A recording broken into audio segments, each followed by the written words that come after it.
Com o aumento dos casos de coronavírus no país, as empresas estão tendo que lidar não só com a prevenção, mas também com casos de suspeitas de contaminação e com funcionários que já estão com a doença. O que muda na dinâmica da gestão de pessoas nesse momento? O presidente da Associação Brasileira de Recursos Humanos, o Paulo Sardinha, está aqui e vai dar algumas dicas importantes para quem está vivendo esse momento aqui no país. Tudo bem, Paulo? Tudo bem, está. Bom, agora que a situação começa, a ganhar mais escala, quais seriam as primeiras medidas, que o RH deve tomar nesse momento? Estela, nós estamos vivendo um quadro em que a solução, nós sabemos, é a vacina e remédio que não existem. Então, o que a RH tem que olhar para os recursos disponíveis. O primeiro recurso é a informação, e que aí tem um papel importante que a empresa vem fazendo e as agências de saúde pelo mundo inteiro. E o RH tem que se juntar a isso trabalhando a informação. O segundo seria, por exemplo, a ampliação do perímetro em que o RH vai trabalhar. Ele não deve trabalhar apenas junto aos seus empregados, aos funcionários da empresa. Ele tem que pensar em formas de atuação que alcance os funcionários, que alcance os fornecedores, muitas vezes empresas terceirizadas que estão trabalhando no mesmo ambiente. No caso das consultorias, por exemplo. No caso das consultorias, prestadores, pessoas, por exemplo, que trabalham na facility, na recepção, na segurança, que geralmente são serviços contratados e que, independente da empresa desse terceirizado ter ou não RH, ele não está presente como ele está na organização. Então, o perímetro de atuação tem que ser rapidamente expandido. Qual é a responsabilidade, por exemplo, da empresa dessas pessoas que não são exatamente os funcionários contratados? A responsabilidade, eu diria que pelo menos é solidária. Mas de remunerar, como é que fica essa questão da remuneração nesse momento?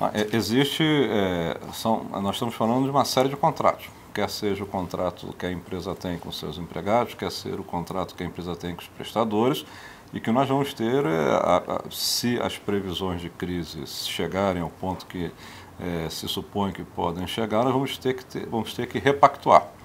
Nós estamos vivendo, iremos viver possivelmente, uma situação que não vivemos ainda. Então, as soluções que decorrem naturalmente de uma experiência, de um conhecimento, nesse momento são um pouco mais limitadas. Com o que nós vamos lidar? Não sabemos. Vamos imaginar a situação que tem sido falada. Existe uma coincidência dos 14 dias que se supõe manter as pessoas em isolamento. Na legislação é previsto que o afastamento de um funcionário por esse período, ele continuaria sendo remunerado pela empresa. Passado esse período, então, ele é afastado junto ao órgão da Previdência. De uma maneira geral, a legislação já prevê. Mas o que vai acontecer quando uma área inteira estiver?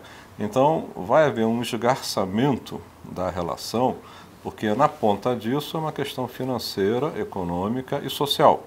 Então, vai ter que ter uma rearrumação entre a sociedade, envolvendo as empresas e principalmente o Estado na condição de autoridade pública, que vai ter que repensar a maneira.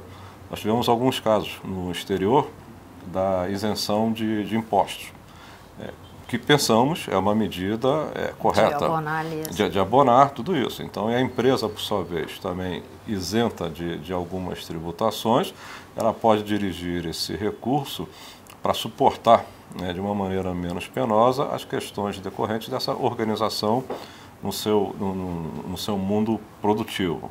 Eu penso, nós temos hoje uma situação que, nesse instante, além de dar a correta informação, o RH tem que propiciar a segurança e a abertura necessária para, por exemplo, um funcionário que se suspeite, por assim dizer, como podendo ter, levante a mão e avise a organização: olha, eu estou preocupado, não sei o que pode estar acontecendo comigo, existe um risco. Então tem que ter uma liberdade.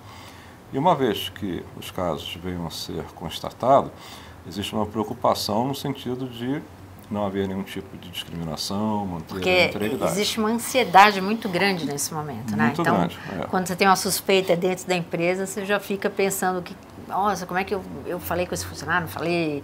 Como é que você vai lidar e como é que você vai acolher ele de volta também, né? Exatamente.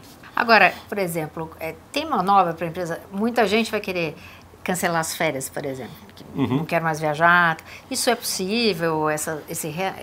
Sim, teremos, vamos dizer, duas possibilidades. A empresa pode, para minimizar os impactos econômicos, entrar em férias coletivas, colocar funcionários em férias.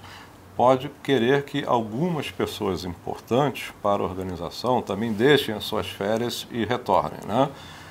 Numa situação absolutamente natural, nós temos os dispositivos em lei, na legislação, que prevêem toda essa condução.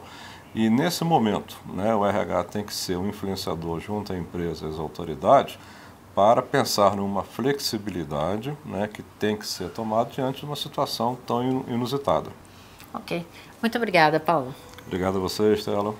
E você acompanha aqui no Carreira em Destaque entrevistas com os principais gestores e executivos da área de recursos humanos.